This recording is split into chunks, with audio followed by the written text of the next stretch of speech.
كذب حكماء فريق الرجاء البيضاوي لكرة القدم تنظيم اجتماع مع المنخرطين يوم الثلاثاء المقبل في إحدى فنادق مدينة الدار البيضاء، مفندين كل ما روجت له بعض المواقع الإخبارية في تنظيم اجتماع خاص للبحث عن طرق من أجل طرد سعيد حسبان من منصبه داخل الفريق.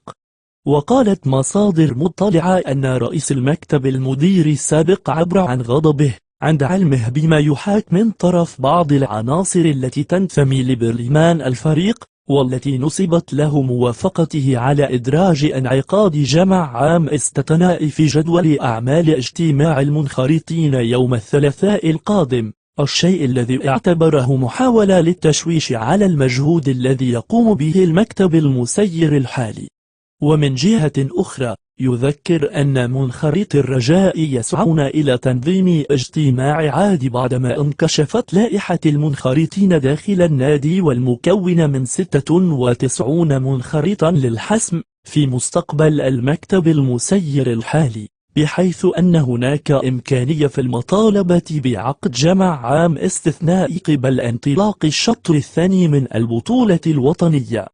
تجدر الإشارة إلى أن الفريق أنهى مرحلة الذهاب في مراتب متقدمة ب26 نقطة على بعد 4 نقط عن المتصدرين الوداد الرياضي والدفاع الحسن الجديد.